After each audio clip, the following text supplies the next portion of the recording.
Entonces, pues una vez más darles la bienvenida a estas sesiones de refuerzo de cara a la prueba académica de la Universidad de El Salvador. El día de hoy vamos a estar trabajando la temática de la literatura salvadoreña contemporánea. Por favor, en caso de tener preguntas, dudas, comentarios, siéntanse cómodos de abrir su micrófono y hacer llegar sus preguntas, o en su defecto, pues poderlas escribir a través del chat. Para quienes no tengo el gusto de conocer, me presento. Mi nombre es Cristian Vladimir Amaya, soy estudiante egresado de la licenciatura en Relaciones Internacionales y pues he estado participando del proceso de refuerzo académico para estudiantes de nuevo ingreso en lo que va. ¿Me confirman si me escuchan bien, por favor?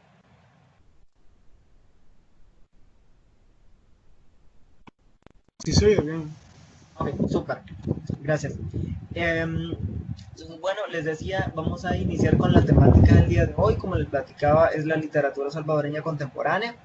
Y lo primero que vamos a verificar es cuál es la agenda para esta noche.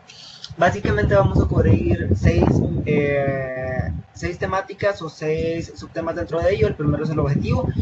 Buscaremos pues que al finalizar esta sesión ustedes conozcan cuál es el proceso evolutivo de la literatura contemporánea salvadoreña, cómo se ha ido dando y quiénes son sus autores más importantes. Luego pues vamos a pasar a la literatura del descubrimiento, posteriormente a sociedad y cultura en El Salvador, el siglo XIX, siglo XX, de los gobiernos militares a la democracia y el proceso evolutivo que se dio como resultado del conflicto armado y durante el conflicto armado, las generaciones literarias en El Salvador y por último las generaciones posteriores. Para poder dar inicio a esta sesión, pues igual vale la pena hacer dos preguntas importantes. Uno, ¿cuáles son las etapas de la literatura salvadoreña, que son las que platicábamos un poquito durante la agenda, y cómo estas se han ido viviendo? Obviamente dentro de las mismas vamos a hablar, por ejemplo, de generaciones, vamos a hablar de algunos componentes ideológicos que han marcado la literatura en El Salvador. Luego, pues, gracias a los que me confirmaban por chat que sí se escucha, gracias. Y luego, pues, ¿quiénes han sido sus representantes? Normalmente hay nombres que son muy fuertes dentro de la literatura salvadoreña y que todos en algún momento hemos visto, llámese Alberto Masferrer, llámese Roque Dalton, llámese Salarroy, pero ¿en qué momento y dónde podemos ubicarlos o en qué parte de los referentes históricos literarios dentro de El Salvador? Habiendo dicho eso, me muevo a la primera parte y es la literatura del descubrimiento. Pues de entrada se cree que hace 60.000 años más o menos comienza la migración del Homo sapiens de Asia a América y la ruta que se empleó fue el estrecho de Bering. Y se cree porque existen diversas teorías al respecto. Esta es la teoría más fuerte, la teoría más aceptada, y a lo largo con la llegada de los asiáticos, particularmente mongoles a América, pues empieza todo un proceso también de colonización del territorio, ¿no? En el cual pues se fueron asentando en diferentes poblaciones, y principalmente vamos a platicar de 3 grandes civilizaciones precolombinas que no necesariamente pues tuvieron su época de florecimiento de forma contemporánea. En un primer momento pues vamos a hablar de los aztecas, todo en la parte pues norte, en la región mexicana. Luego vamos a hablar de los mayas, que los vamos a ubicar en buena parte de Centroamérica. Y por último vamos a hablar también de los incas, que tienen su elemento fuerte en Sudamérica. Cuando hablamos de 3 civilizaciones precolombinas, pues cabe destacar que obviamente existen diferencias culturales entre unas y otras. Existirán diversos elementos que componen la cosmovisión de cada una de estas civilizaciones, y de repente dentro de estas variaciones de la cosmovisión pues las vamos a identificar o las vamos a ver reflejadas en buena parte de su tradición oral y lo que queda de su tradición escrita. Además de la literatura del descubrimiento, y nótase que estamos hablando pues previo a toda la influencia europea dentro de la cultura que podemos llamar latinoamericana, vamos a encontrar 5 características generales. En un primer momento la religiosidad, al ser las civilizaciones precolombinas tener una cosmovisión muy fuerte, pues obviamente cualquier elemento literario que se pudiese producir, que hoy por hoy lo podemos evidenciar nada más a través de los códices restantes, y habido muchísimos otros códices que pues, se perdieron. Entonces identificamos en un primer momento la religiosidad. Dos, vamos a identificar fantasía y creatividad. Y por ahí, por ejemplo, si alguno de ustedes estará familiarizado con el Popol Vuh, por ejemplo, podrán evidenciar que tenemos, sí, alto contenido religioso, donde los dioses crean a los hombres de barro, de maíz, etcétera, ¿no? Luego, toda la fantasía y creatividad y toda la vinculación con la naturaleza. Hay un elemento simbólico muy fuerte y que también está muy vinculado el simbolismo dentro de la literatura o dentro de el elemento documental precolombino, está muy vinculado también al lenguaje. El náhuatl en sí mismo pues era un lenguaje simbólico, es decir, no era un lenguaje literal como en el caso del español, y esto implicaba que la escritura o la literatura en el mismo pues estuviese cargada de simbolismos también. Una visión global, aquí estamos hablando un poquito de cuál es la cosmovisión cuál es la cosmovisión de la sociedad desde la que emana la literatura, y por último el liricismo, que es la forma en la que está compuesta. No sé si en este punto tenemos dudas o comentarios.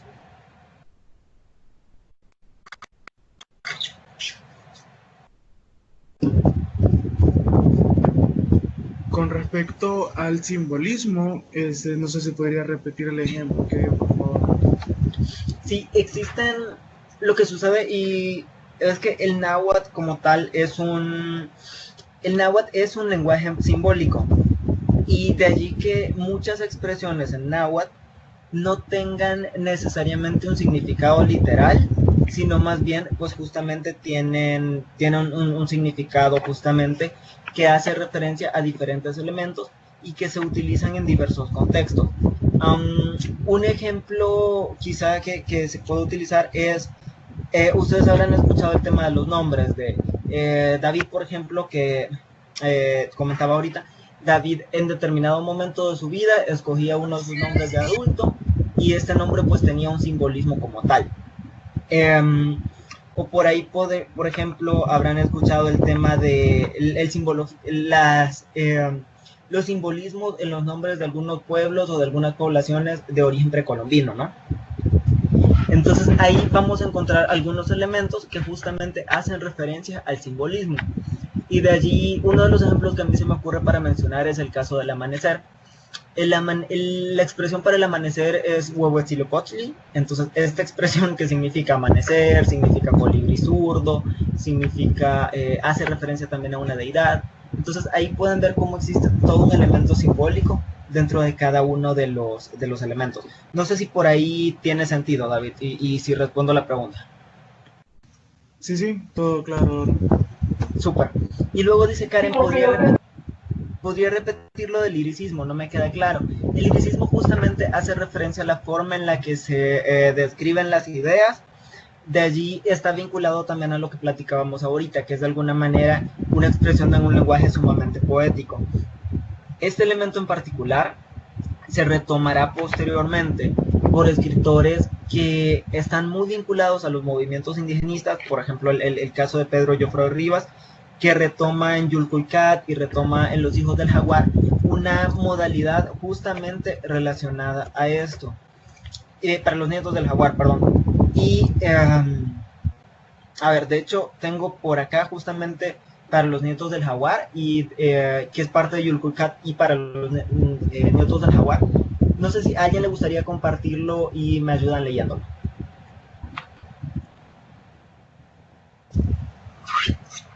Leyéndolo, ¿verdad? Sí, adelante. Desde abajo, donde fue el principio, vino creciendo la raíz, extrañamente hacia arriba, buscando luz, tal vez aire, respuestas, escaleras para los jugos primordiales, oscuro metal marcándonos hasta un futuro irremediable. Así se gritó el rumbo, se trazó la señal, se roturó el surco de la estirpe. Nadie supo dónde comenzó, cómo vino, retorciéndose, apretado entre piedras, levantando agua, serpientes minerales, ríos de verde hasta olvidar el nudo del origen, cargándonos la sangre de preguntas, dudas, sollozos germinales en contra la oculta ordenación.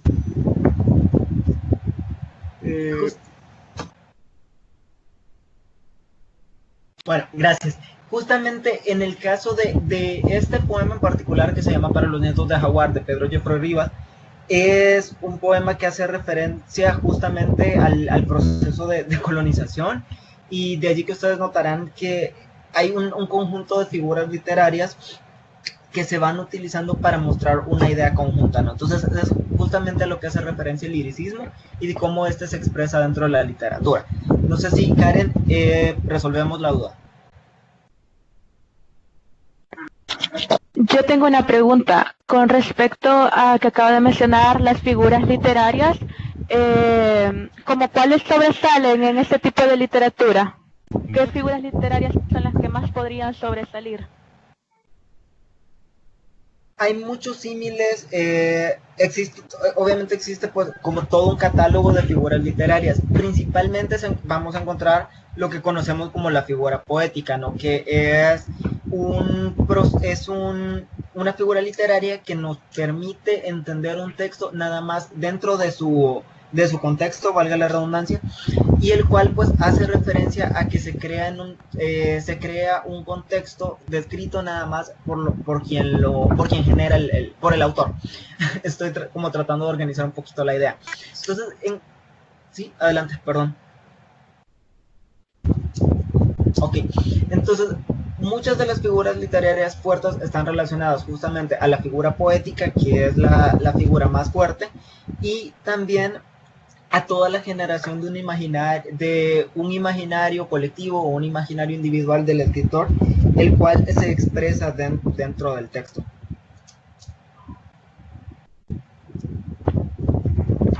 Ok, muchas gracias. A la orden. Bueno, me muevo un poquito, ahora sí no sé si teníamos más dudas.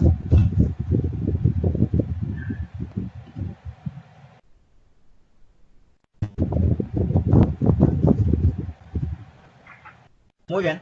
Bueno, me muevo entonces siempre dentro de la literatura del descubrimiento y la conquista y colonización. Bueno, con la llegada de los españoles a finales del siglo XV cambia todo lo que entendíamos por el orbis terrarum, ¿no? Es decir, todo lo que entendíamos todo lo que se entendía hasta ese punto por el planeta Tierra. Entonces, ¿qué sucede? Bueno, en primer lugar llegamos a algo que creíamos que eran las Indias, ¿no?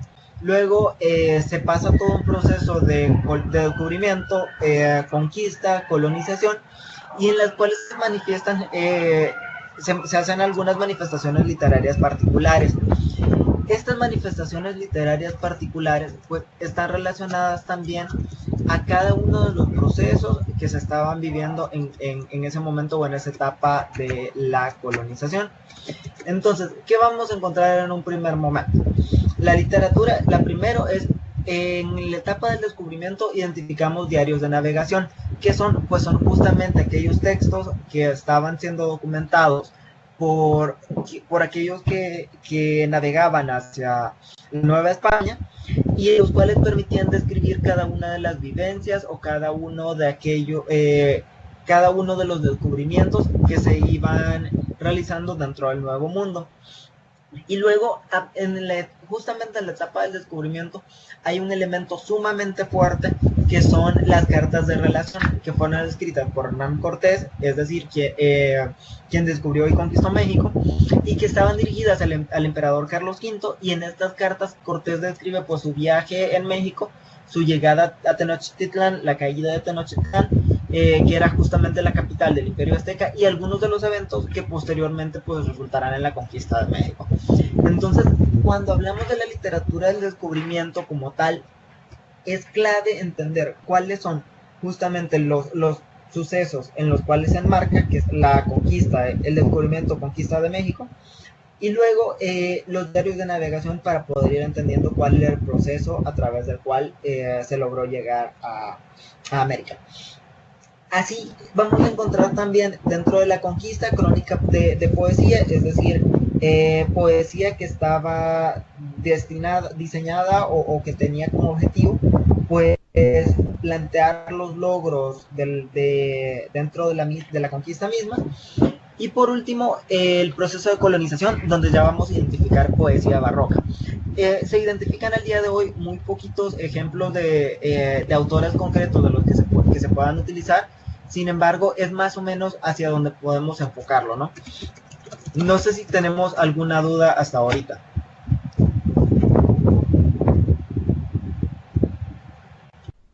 Con respecto a la etapa de la colonización, en la poesía de barroco, como de qué se hablaría ahí, o sea, si en la etapa de conquista hablamos sobre los logros, en la colonización, ¿de qué sería?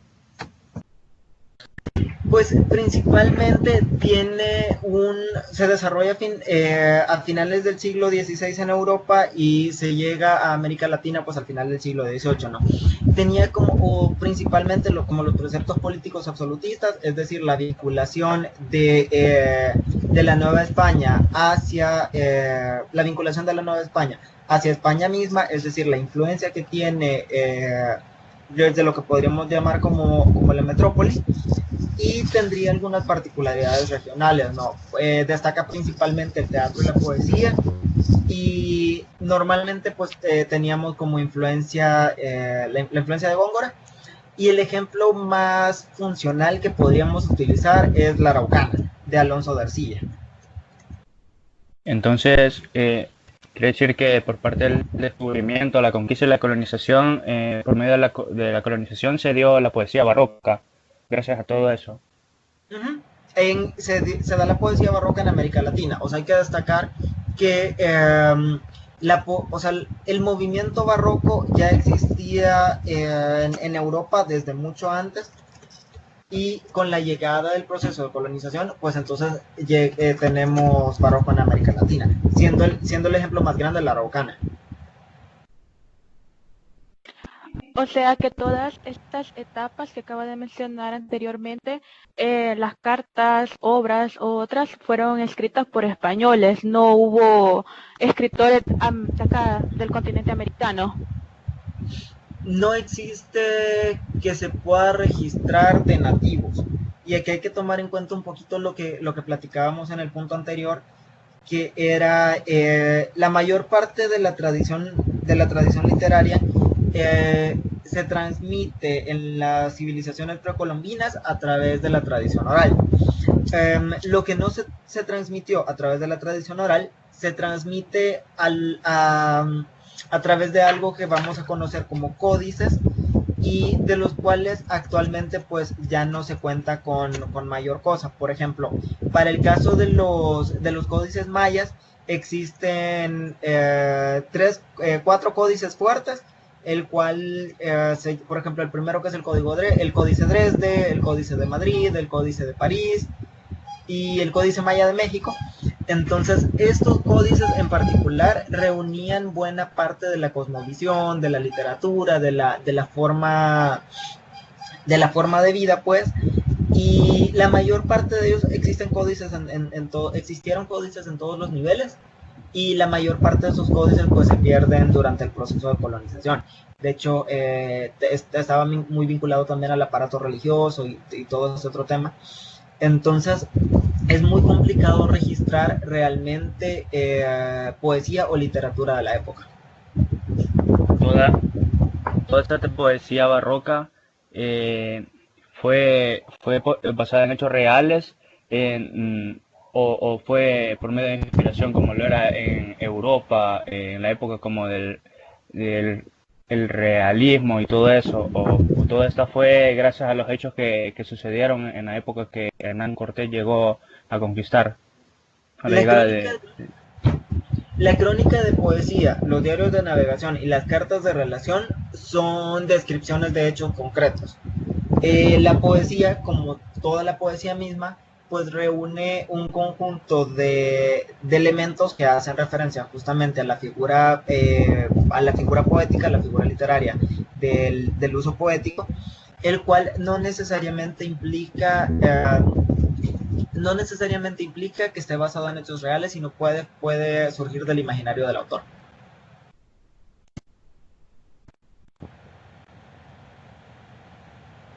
Creo que alguien preguntaba en el chat en qué año llegaron los españoles, pues entre 1498, por ahí, en adelante. Dice Elena, ¿podría repetir el punto de la crónica de poesía, por favor? Sí, lo que hace la poesía la crónica de poesía durante la conquista es lograr definir o describir aquellos los logros de los españoles dentro de en la conquista de los pueblos latinoamericanos, ¿no? Principalmente lo que se hace es escribir lo que usted hace es escribir crónica justamente en un formato de verso o crónica en poesía, ¿no? Por ahí vamos a encontrar, sí existe un libro, existe un documento que es la Crónica de la Poesía Mexicana de José Joaquín Blanco, y pues lo que hace es más bien hacer toda una referencia de cuál es el proceso evolutivo de la poesía dentro de México. No sé si tenemos más dudas o comentarios.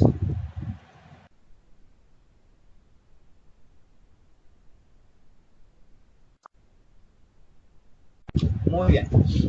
Bueno, me muevo entonces un poquito más adelante y vamos a hablar un poquito de la sociedad y cultura en El Salvador en el siglo XIX y siglo XX.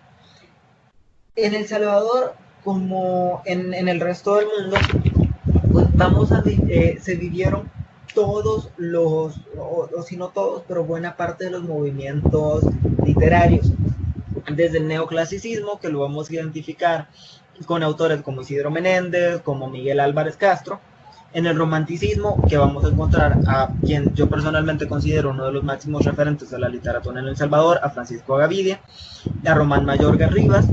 Y con el caso particular de Francisco Gavidia, quiero enfatizar que lo encontramos en dos apartados. Lo vamos a encontrar en el romanticismo, y es que justamente Francisco Gavidia pertenece al movimiento del romanticismo tardío, y posteriormente a la evolución del romanticismo en Europa se incorpora dentro de este mismo movimiento. Por allí vamos a tener que el resultado de esta influencia romántica pues es como Francisco Gavidia genera influencia en Rubén Darío, y Rubén Darío también lo vamos a conocer como uno de los máximos referentes de la poesía romántica latinoamericana. ¿Qué tenemos después? En el modernismo vamos a encontrar a Juan José Cañas, que es el autor del himno nacional, a Antonio Guevara Valdés, también como parte del proceso modernista, y luego identificamos una vez más a Francisco Gavidia en el apartado costumbrista. ¿Qué es el costumbrismo? Es aquel modelo o aquel movimiento literario que pretendía describir la forma de vida o el modus vivendus pues de cada una de las sociedades en las cuales estaba enmarcada. Y aquí sí, de que vamos a encontrar como los mejores referentes para este apartado a Francisco Gavidia y a Salarrué. Y con Salarrué, ahí sí de que conocemos uno y mil ejemplos, desde los cuentos de Cipotes hasta la petaca, por ejemplo, que van a colocar como cada uno de estos elementos de describir la costumbre o de describir la funcionalidad dentro del Salvador. Lo mismo vamos a identificar un momento después en el realismo de Salarrué, el cual permite describir cómo funcionaba la sociedad, cuáles eran aquellos elementos clave para entender social y culturalmente cómo funcionaba El Salvador.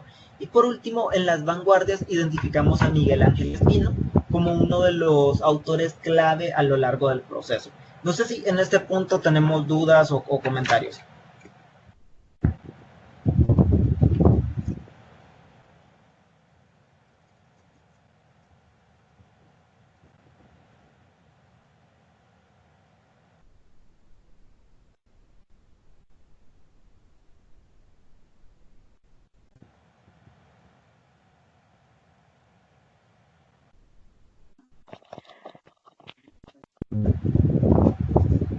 Muy bien. Yo tengo una duda. Adelante, Andrea. Cuando dijo romanticismo tardío, ¿a qué se refería usted específicamente? El romanticismo tardío hace referencia a aquellos autores que se incorporan a este movimiento, no necesariamente en la misma época en la que se desarrolla el romanticismo en Europa. Entonces, por ejemplo, en El Salvador vamos a encontrar que existe en las últimas décadas de colonia hasta aproximadamente en la mitad del siglo XIX, ¿no? Entonces, es más o menos por dónde va. No sé si respondo la pregunta. Una duda. Entonces, es para identificar en la literatura de El Salvador el género de la obra, podríamos utilizar las características del movimiento y no necesariamente las fechas que se dan en Europa. Sí, justamente. De hecho, en la mayor parte de América Latina, me atrevería a decirlo, hay un fenómeno, y que es justamente lo que usted menciona, creo que Stanley, ¿no?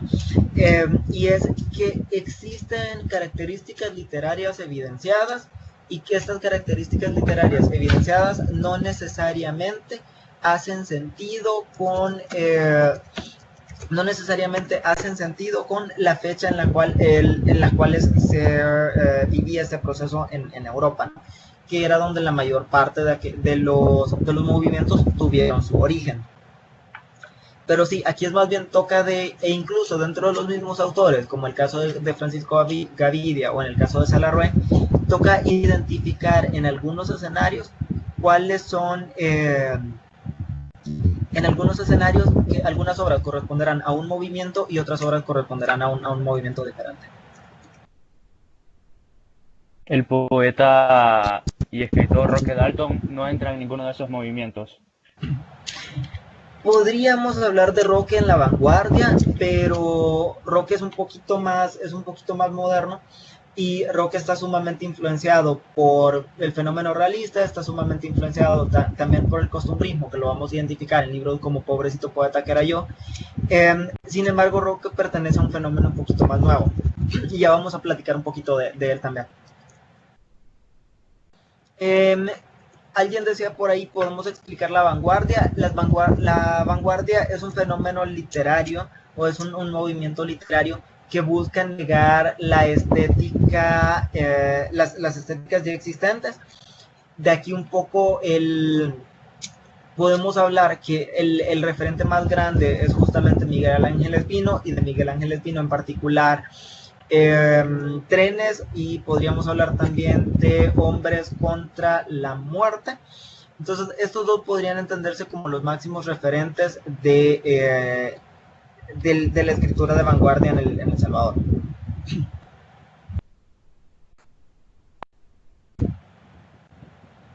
Entonces, sí, Javier, respondo la pregunta.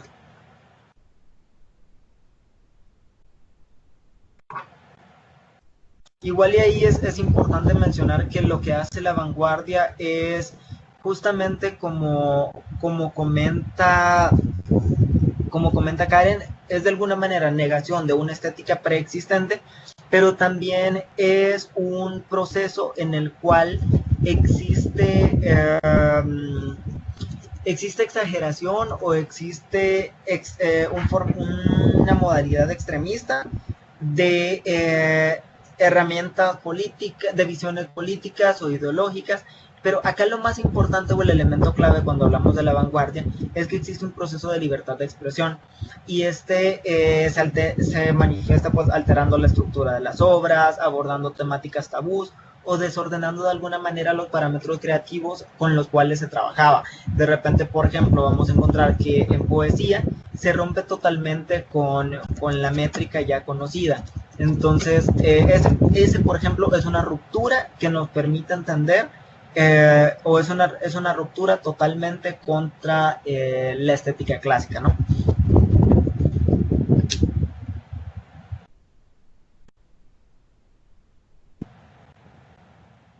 un año exactamente que iniciaron estos movimientos en El Salvador. No, justamente como platicábamos hace un ratito, los movimientos literarios en El Salvador están más bien categorizados por las características de la escritura, por las características de los textos, que por la época en la que se generan. Porque, por ejemplo, en el caso de La Vanguardia podemos hablar de 1940, que es justamente cuando Miguel Ángel Espino publica Trenes, o de 1947, que es bastante tiempo después, en la cual se publica Hombres contra la Muerte. Entonces ahí sí es importante tener en cuenta que más bien hará referencia a las características que a la época en la que se escribe.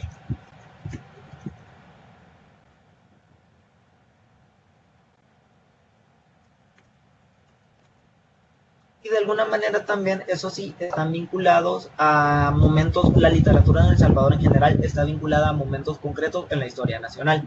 De allí que, para ejemplo, para efectos de esta presentación, pues lo dividiésemos en la literatura precolombina, la literatura del descubrimiento, conquista y colonización, y posteriormente del proceso del siglo XIX, siglo XX, y de allí que nos movamos un poquito más adelante a la parte justamente de los gobiernos militares a la democracia.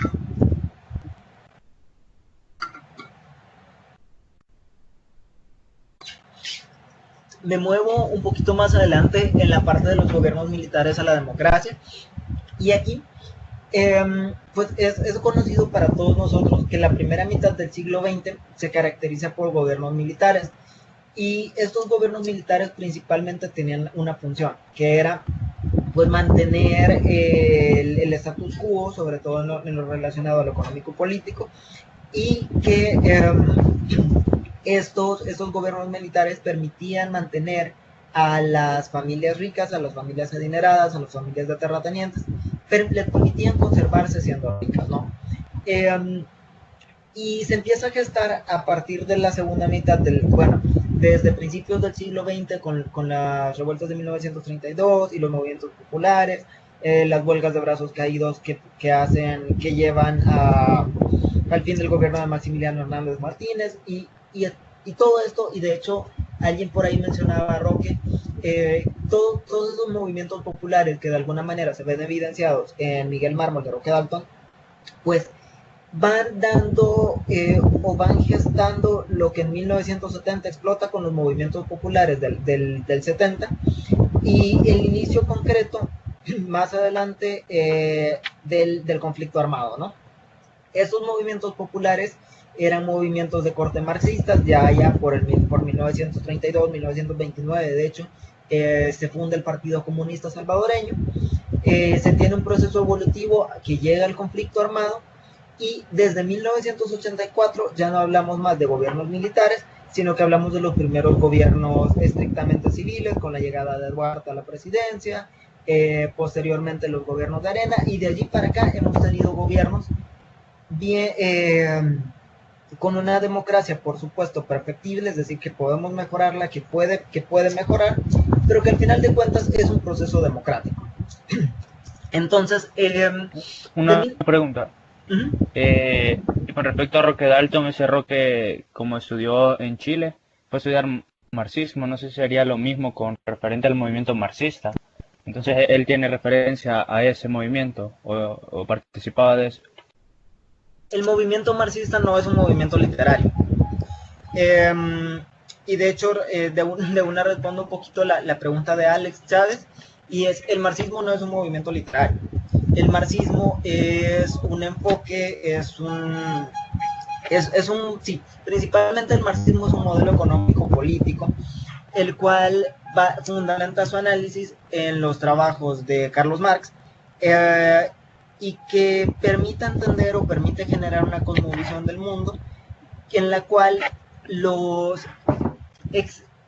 el mundo podría dividirse, o la sociedad más bien, se divide en tres elementos, que son la estructura, la superestructura, y los elementos socioculturales, que están un poquito vinculados a la superestructura. Esto de alguna manera es neomarxismo. Entonces, ¿qué tenemos? En la estructura vamos a encontrar algo, y de aquí de hecho me salgo totalmente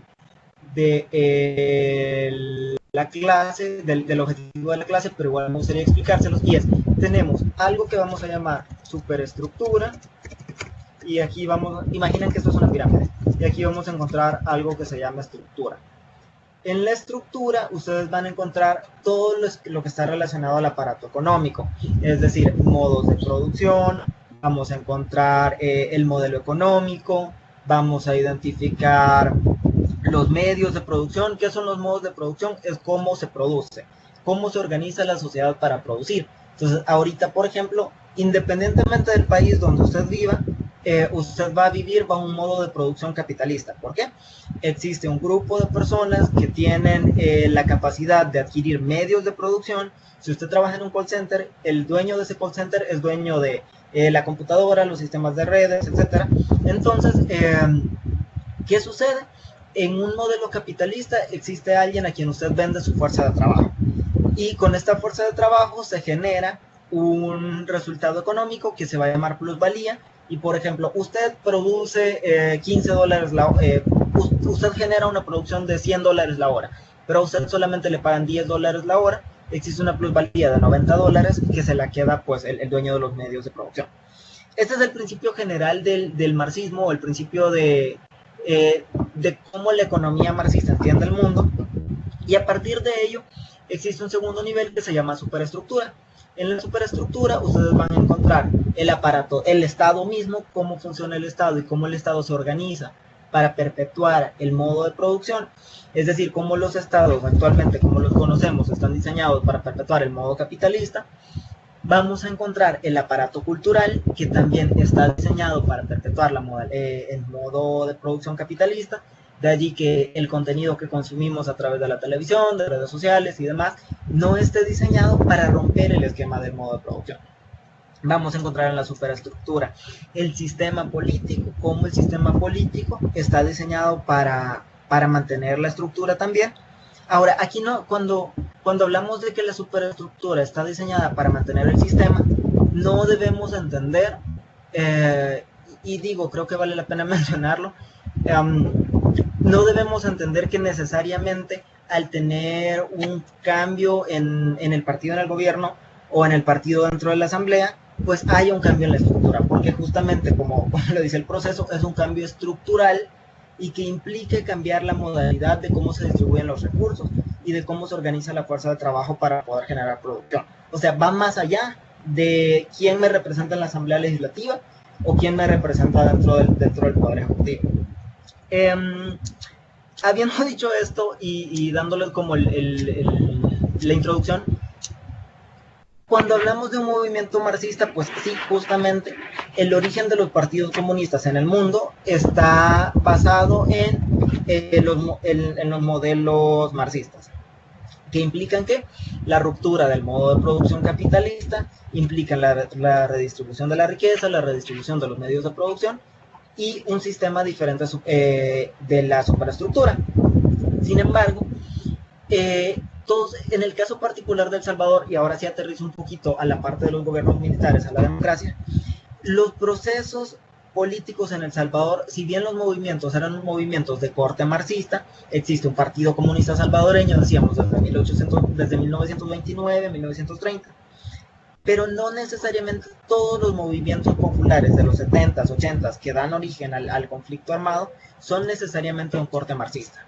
O sea, por ejemplo, vamos a encontrar el ERP, el Ejército Revolucionario Popular, que tiene su origen en la socialdemocracia y en la juventud cristiana, ¿no? Vamos a encontrar que el PRTC, por ejemplo, rompe el esquema del Partido Comunista para tener un movimiento más orientado a internacionalización de los movimientos de trabajadores. Entonces, pero todos estos movimientos populares, independientemente de su origen, tienen un punto de inflexión o tienen un punto común más bien, que es cuando se aterriza con la creación del FMLN el 10 de octubre del 80, ¿no?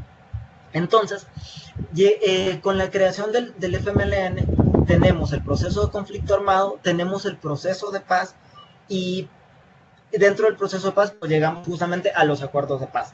Entonces, al hacer todo este esquema, entendemos que existe todo un proceso, existe todo todo un conjunto de elementos que convierten en una olla de presión a El Salvador durante la época, los cuales permean de alguna manera la literatura que se genera dentro del país.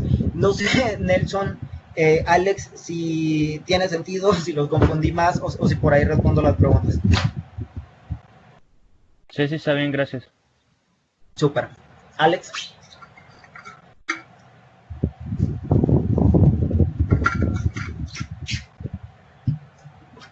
Bueno, habiendo dicho eso, no sé si alguien iba a decir algo.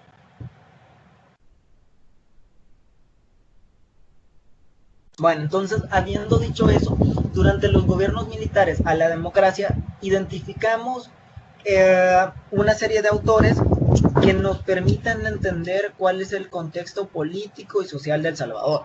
Y de aquí vamos a hablar de justamente del caso de Roque Dalton, que Roque nos permita entender cuál era la situación en El Salvador.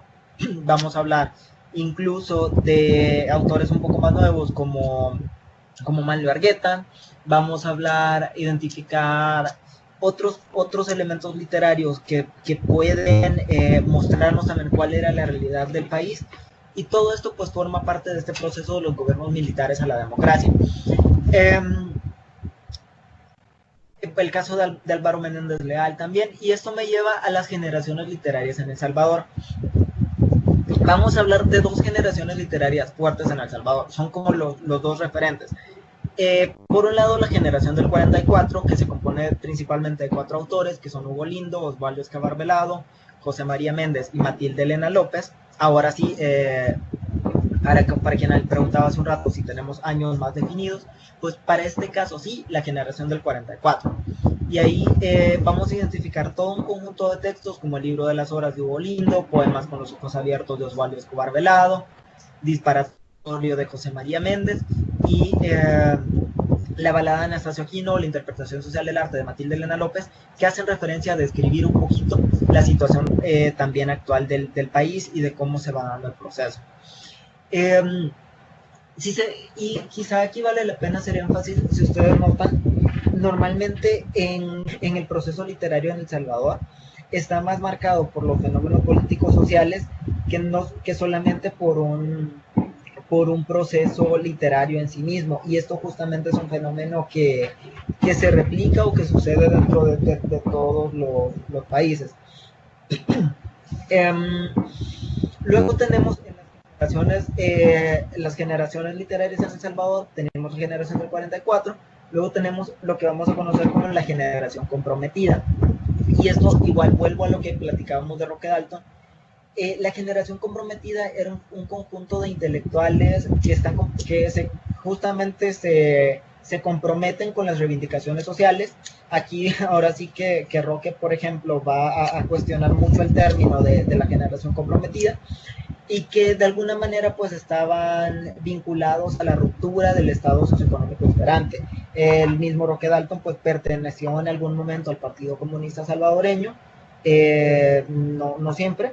Eventualmente Roque Dalton pues participa también del Ejército Revolucionario del Pueblo, y es justamente donde se fusila a Roque Dalton, ¿no? Entonces, vamos a encontrar 4 autores referentes de la generación comprometida. Por un lado, Roque Dalton con La ventana en el rostro, Taberna y otros lugares, Pobrecito poeta que era yo, y Pobrecito poeta que era yo, que es un título que es justamente un pedacito de un poema de Pedro Joffroy Rivas.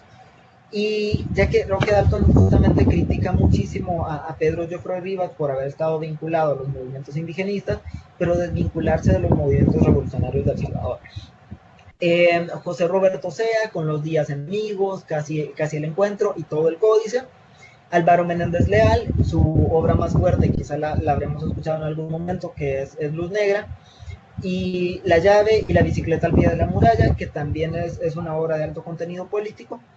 Y por último, pues Manlio Argueta, que de Manlio Argueta vamos a conocer Caperucita en Zona Roja, Un día en la vida, que es un libro que justamente permite reunir elementos costumbristas porque describe toda la situación todo el modo de vida de un grupo de personas. Pero también, más allá de eso, no solo es la descripción de no solamente es la descripción de un momento en la vida, sino también es la descripción de todo un fenómeno económico y social. O la última guinda, por ejemplo, ¿no? Que también es concretamente un texto que describe la situación durante el conflicto. Y Cuscatlán, donde bate la mar del Sur, que también es uno de los textos referentes de la generación comprometida con Manuel Argueta. No sé si en este punto tenemos dudas, comentarios o algo en que les gustaría que nos detengamos un momento.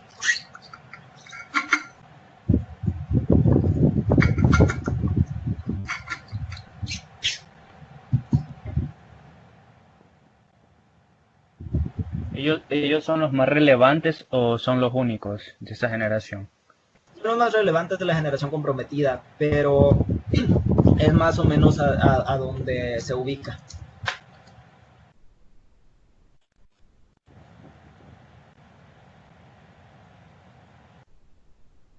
O sea, ese es como son, como decía, los más relevantes, pero ahí que, o sea, vamos a hablar, por ejemplo, de Roberto Armijo, Álvaro Menéndez Leal, que como les decía, es justamente de los más fuertes o de los más mencionados. Está Italo López Vallecillos, Waldo Chávez Velasco, etcétera. O sea, sí es un poquito más amplio, pero los más fuertes o los referentes son justamente estos cuatro.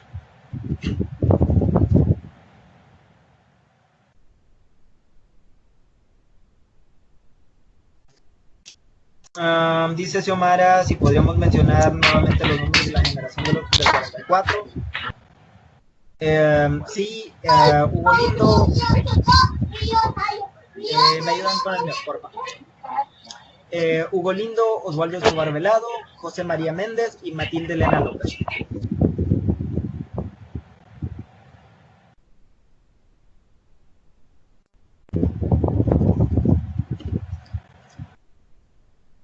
A la orden, Xiomara. Muy bien. Entre las generaciones posteriores, pues vamos a encontrar, por ejemplo, y esos son autores bastante más modernos, y vamos a encontrar, por ejemplo, a David Escobar Galindo, que por ahí lo habremos escuchado todavía recientemente en la Universidad Dr. José Matías Delgado, a Melitón Barba, que es todo un referente de la literatura un poco más reciente, siendo Melitón Barba, por ejemplo, uno un escritor que es un poquito único en su especie dentro de El Salvador, por el tipo, por el contenido, por el tono, que sigue en descripción de fenómenos sociales o de situaciones sociales, pero en un tono humorístico, altamente erótico, y con de alguna manera una vinculación grotesca por ahí, ¿no? Encontramos, por ejemplo, a Carmen González Huguet, Mario Noel Rodríguez, Claudia Hernández, José Luis Valle, que es gente ya un poquito más nueva y probablemente no nos haga tanto ruido como los autores que mencionábamos antes. David Hernández, Pedro Valle, Carlos Vélez, Alfonso Fajardo y Federico Hernández Aguilar. Básicamente, pues esto es lo que yo traía para ustedes el día de hoy.